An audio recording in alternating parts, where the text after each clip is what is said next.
Muito bem, senhoras e senhores, teminha delícia de redação do Enem 2023. Recorte, assim, fino, tá? Que a banca traz pra gente. Um recorte que é bem a cara do Enem, que particulariza uma questão. A gente tá falando de discussões relativas a gênero e pega uma discussão ainda mais profunda, né? Ainda uma camada mais funda, que seria especificamente os trabalhos de cuidado, né? Que recaem, sobretudo, sobre a mulher. Bom, um recortezinho lindo, super contemporâneo, com pesquisa, pô, desse ano, super relevante, super, pô, bateu em tudo quanto é lugar essa pesquisa aqui, tava lá no tema do Enem, então um recorte que ecoa muito com o que está acontecendo contemporaneamente, com muitas possibilidades, com muita coisa boa que os alunos poderiam ter feito. Ah, normalmente, né, nos Enems que eu fazia, eu sempre soltava minha redação, eu pegava minha redação digitada, né, e soltava. Eu não vou fazer isso dessa vez porque, pela primeira vez, eu não consegui preservar exatamente o que eu faria, o que eu tinha feito em termos de rascunho. Eu mudei várias vezes a minha redação ao longo do processo. Até porque foi justamente um tema que ofereceu muitas possibilidades, tinha muitos caminhos aí interessantes para a gente poder pensar. Bom, comentários com vários alunos, teve muita gente que disse que de cara teve dificuldade de entender qual era do tema. Olhou o tema e falou assim, gente, o que esse tema aqui está pedindo, né? E aí os textos motivadores acabaram sendo fundamentais aqui para essa compreensão fundamental do tema. E aí eu, inclusive, a orientação que eu sempre dou para os alunos é de bater o olho no tema e primeiro pensar os repertórios que surgem espontaneamente. Pô, o que eu sei disso daqui? E colocar no papel. Quando eu vi esse tema, eu falei, eu vou preferir ler os textos motivadores primeiro, porque eu acho que num tema como esse é muito interessante, já que ele está com o recorte bem especificado, eu ver para onde que o tema está me mandando. E aí eu tenho um trabalho, né, um texto inicial sobre o trabalho de cuidado não remunerado e mal pago e a desigualdade, fazendo uma particularidade, tá? Com recorte de classe, com recorte racial, ou seja, trazendo aqui um caminho interessantíssimo de linha argumentativa e uma percepção muito clara de que esse tipo de função, esse tipo de tarefa recai mais duramente sobre mulheres negras, sobre mulheres empobrecidas, enfim, mulheres que pertencem a grupos vulneráveis. Um texto número 2 que é a pesquisinha, pô, isso aqui são as minhas anotações na prova, né? Pesquisinha linda, né? Que mostra que homens dedicam em média 11 horas aos trabalhos domésticos, enquanto as mulheres dedicam por volta de 21,4, né? Isso a média geral, e quando você pega homens e mulheres em que ambos trata-se de um casal em que ambos trabalham, você tem uma diferença de 8 horas entre o homem e a mulher. Então não se trata de uma diferença que existe porque muitas mulheres trabalham em casa. Não, trata-se de uma diferença que existe porque há uma condução, né, histórica, cultural desse processo. Esse segundo dado não está aqui, tá? Mas ele sai na pesquisa original.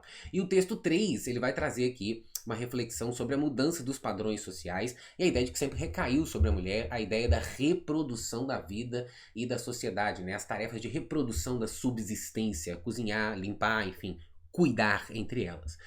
E de certa maneira está correlacionando aqui, né, nesse texto, essa ideia do cuidado, inclusive, com a casa, né, com as necessidades básicas e o cuidado, uma vez que são, né, se trata em larga medida de elementos que estão diretamente ligados. E a gente vai para para o quarto texto, em que se observa, de certa forma, né, ao aumento da necessidade desse cuidado, uma vez que se trata, por exemplo, no Brasil, de uma população que cada vez mais chega à terceira idade, uma terceira idade não necessariamente tão assistida quanto deveria ser. Bom, então essas são as dimensões fundamentais do tema. Eu passo aqui rapidamente por 3 slidezinhos que na verdade são das aulas da última semana do nosso curso. A gente acabou de trabalhar desigualdade de gênero, introdução que a gente trazia para o nosso texto, e aí são repertórios que são absolutamente relevantes para essa discussão que a gente está em jogo. Simone de Beauvoir, que diz que não se nasce mulher, torna-se mulher, é uma frase que está no livro dela, O Segundo Sexo, cujo nome já traz uma ideia de que se atribui historicamente, culturalmente à mulher, uma prerrogativa de segundo lugar com relação ao homem. Enquanto ao homem caberia a voz pública, caberiam as funções públicas, caberia trabalhar fora, decisão, enfim, a liderança, etc, etc. A mulher caberia, né, as funções domésticas, o cuidado com as crianças. O que ela argumenta é que a mulher, diferente do que se acreditava, né, e que se acredita em larga medida aqui hoje, a mulher não é naturalmente não tende naturalmente a essas funções, ela não nasce com essas funções, mas ela recebe essas funções por causa de uma pressão, de uma expectativa social. Portanto, ela diz que não se nasce essa mulher que se adequa a essa sociedade, mas torna-se essa mulher por meio dos processos de regulação da sociedade que estabelecem os padrões de gênero a serem seguidos. Beauvoir, ao contrário, defende que a mulher possa e deva ter absoluta liberdade para escolher ser quem quer que ela deseje, dentro de todas as possibilidades que a sua liberdade pode lhe oferecer. Bom, aqui a gente trouxe dois argumentos nas aulas. Um foi um argumento que tem muito a ver com essa discussão específica relacionada ao trabalho de cuidado, que é um livro chamado O Caderno Proibido da Alba de Céspedes. Um livro que, assim, é finíssimo. A personagem principal é uma mãe que está sobrecarregada com as tarefas domésticas, com o cuidado dos filhos, com o cuidado de idosos que estão na sua casa, enfim, ela resolve absolutamente tudo. E ela recebe a peixe, né, de que não faz nada, de que não trabalha. Ela frequentemente, né, é acionada, ela está sentada na cadeira descansando depois de um dia assim, trabalhando loucamente, alguém chega e fala, agora que você não está aí fazendo nada, né, e mobiliza ela para poder cumprir mais uma função. Então essa coisa da mulher estar sempre disponível para atender as funções de todos em casa. E é interessante porque o livro é dividido em duas partes. Sempre há um capítulo em que há um narrador mostrando como que é essa vida da personagem principal, e no outro essa personagem está escrevendo um diário, e se percebe na escrita do diário um mundo subjetivo, um mundo de desejos, um mundo de possibilidades que não é viável, que não existe de fato na vida da protagonista, como é narrado, né, pelo narrador ao longo dos outros capítulos. Bom, então aqui há uma padronização dessa mulher limitada ao cuidado da casa e dos filhos, e também para pensar a desigualdade de gênero, a gente trouxe o conceito de violência simbólica do Pierre Bourdieu, que se trata de uma violência que é construída na base do discurso, na base da sedimentação de enunciados que, de certa maneira, desmerecem, reduzem o valor simbólico de certos grupos na sociedade, enquanto valorizam, né, elevam o valor simbólico de outros. O que acaba acontecendo? Então, a gente tem uma série de enunciados que a gente poderia até citar, por exemplo, lugar de mulher na cozinha, você não tem nada para você, ou arruma um filho para você criar, né, essas frases que são horrendas e que a gente escuta até os dias de hoje e que, de certa maneira, buscam reduzir a mulher a esses cuidados, formulando, portanto, né, atitudes de violência simbólica. Bom, o segundo sexo também apareceu numa discussão que a gente fez de abandono paterno.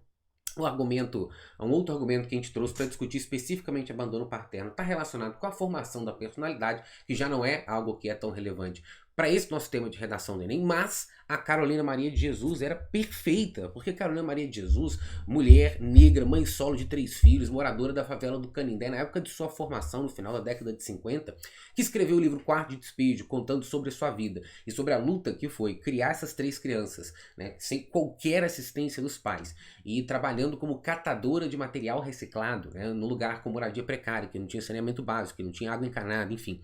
Carolina Maria de Jesus é um exemplo muito claro, né, de como que essa função de cuidado muitas vezes recai exclusivamente sobre a mulher num contexto, né, em que se força a maternidade solo. Uma pesquisa de 2018, 19, uma pesquisa não tão recente, aponta que o Brasil tinha 26% de famílias com mãe solo, enquanto apenas 3% de famílias com pai solo, o que mostra que há uma questão epidêmica no nosso país de desresponsabilização paterna, né, e de duplicação das funções, né, que se deveria caber à mãe. Ela tem que ocupar a função, né, do pai, da mãe e de tudo que é, enfim, que está sob seu encargo. Além disso, na unidade 6 a gente teve uma propostinha de redação sobre diferenças de gênero no Brasil, funções sociais, valorização e remuneração, e nela, olha que delicinha, tinha exatamente a mesma pesquisa que caiu na prova do Enem, que foi colocada lá no tema, né, que eu escrevi, arrasou, ó. Em média, 21,3 horas as mulheres, enquanto os homens, em média, 11,7 horas. Ou seja, quentíssimos,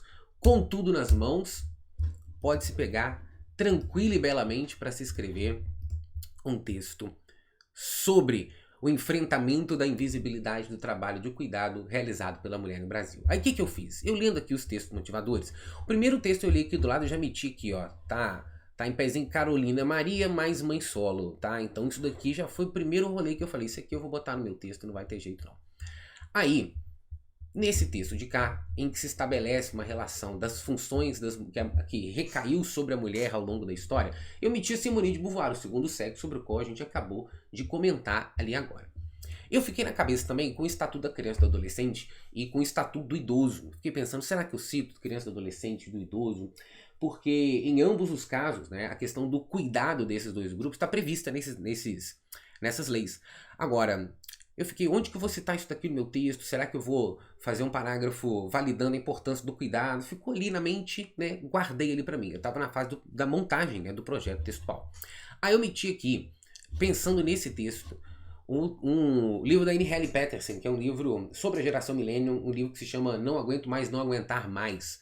Como que a geração millennial virou a geração do burnout. Tem uma questão que ela coloca no livro, e que a gente chama, né, tradicionalmente de geração sanduíche, que é a geração que está na fase, na idade, por causa, né, do fluxo geracional, de como foram organizadas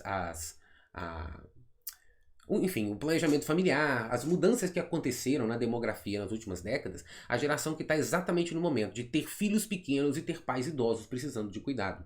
Então é uma geração que está pressionada pelos dois lados, porque ela acaba se vendo na necessidade de cuidar tanto da nova geração quanto da geração que a antecedeu. Então há uma dificuldade específica geracional que o nosso país e vários países europeus estão enfrentando no presente momento. Botei aqui a Alba de Céspedes também, porque a Alba de Céspedes do Caderno Proibido tinha absolutamente tudo a ver com esse tema. Então eu tinha espalhado aqui ao longo da minha página a Carolina Maria de Jesus, a Simone de Beauvoir, a Anne Halle Patterson, a Alba de Céspedes e duas leis, né, o ECA e o Estatuto do Idoso, para poder falar sobre cuidado. Acabei montando um projeto textual em que eu aproveitei apenas, né, de regra a gente não aproveita tudo que a gente pensa quando a gente tem muitas ideias, então eu aproveitei apenas 3 argumentos, fazendo o seguinte, isso aqui é o rascunho razoável da minha redação, tá? Mas em linhas gerais eu começo com o Caderno Proibido, fazendo a reflexão sobre como que a personagem principal, né, ficava relegada a essas tarefas domésticas. A minha introdução ficou com 2 linhas a menos, foi onde eu mais cortei, né? Eu fiz uma versão prévia desse texto na folha ao lado, então fiz uma versão assim, toda bagunçada, um pouco mais corrida. Aí eu já tentei diminuir vindo pra cá, era um tema que eu queria realmente contar muitas coisas. Acabou que a versão final ficou com 2 linhas a menos de introdução. E os meus argumentos, aliás, a minha tese, ela muda um pouco também. A minha tese, na verdade, ela é o trabalho de cuidar da mulher invisibilizada e considerada de menor importância, situação ainda mais penosa, eu coloco quando se consideram grupos vulneráveis. Eu preferi destacar na tese, no projeto final de texto, a maternidade solo, que é como eu senti que ficou melhor desenvolvido o argumento quando eu cheguei para fazer o parágrafo 3º. Então eu vim para o 2º parágrafo, fiz aqui Simone de Beauvoir, trouxe a ideia da reprodução da vida, das tarefas domésticas, que estão presentes ali no texto 2º, então dialogo com essas ideias do 2º texto, e ainda dialogo com o texto motivador, que traz a diferença de horas, né, dedicadas ao trabalho doméstico. Então trouxe aí um diálogo explícito com os textos motivadores, como quem diz, banco, olha só, eu sei exatamente o que eu estou fazendo, eu estou caminhando onde você me pediu. Da mesma maneira, a banca me traz ali um texto que faz um recorte de classe, que faz um recorte racial. É aí que eu fiz. Trouxe aqui a Carolina Maria de Jesus fazendo um recorte racial, fazendo um recorte de classe, trazendo essa ideia da maternidade solo. Tá? Meu parágrafo aqui também ficou um pouco mais diferente, porque quando eu olhei e decidi que eu ia fazer com foco maior maternidade solo, eu dei uma mudadinha nele, tá? No projeto final. Por isso que acaba ficando, né? Porque eu acabou ficando afastado demais, né, da minha versão final do texto, para valer a pena fazer essa transcrição. A minha intervenção, eu também mudei ela um cadinho, mas o que eu queria destacar na intervenção é que eu trabalhei, né, botei projetos interdisciplinares para poder formar as novas gerações, papapá, e aí eu botei como detalhamento a leitura dos livros, segundo o Caderno Proibido, da Alba de Céspedes, e do livro Quarto de Despejo, da Carolina Maria de Jesus, com o objetivo de retirar da mulher essa pecha, né, de segundo sexo. Bom, acho que foi mais ou menos isso que dá pra gente falar um pouquinho sobre essa prova. Sebrasp tá de volta, né, gente? Veio no jeito, né? Veio gostosinho, veio sem ficar dando chute na porta, mas com recorte assim, pô, isso aqui é lindeza. A prova fechada, não sei se vocês repararam, muito recorte de classe, muito recorte de gênero, muito recorte racial, tá? Eu achei particularmente, não sei o que vocês acharam, mas eu achei as provas tanto de linguagens quanto de humanas ligeiramente mais fáceis do que as últimas que eu me lembro de ter feito, tá? Achei que teve, sobretudo a prova de humanas, achei que ela tá cada vez menos conteudista, senti falta de um Vargas, não tinha nada de filosofia clássica, por exemplo. Então, uma prova com menos conteúdo, com caráter mais interpretativo, e quem está fazendo boa leitura de mundo, né, quem atravessa bem a compreensão da realidade, consegue muito bem na prova. A prova de linguagens eu sinto a mesma coisa, cada vez menos literatura com base em movimentos, menos literatura pautada, né, naquelas divisões que classicamente dividem, né, o entendimento da literatura, e cada vez mais pensando a partir de um leitor, né, que está produzindo compreensões de caráter estético sobre o texto, né. Acho que é isso, achei as questões de arte menos agressivas do que tipicamente são, né? As questões de arte são tipicamente muito difíceis, achei elas menos agressivas, mas sempre tem aquela boi velha, né? Uma, duas questões de poema, de literatura, que você fica assim, meu Deus, e a gente espera depois sair o gabarito oficial, porque é o tipo de questão que até os cursinhos, né? Cada um marca um gabarito diferente. É isso, minha gente, um beijo pra vocês, é nóis!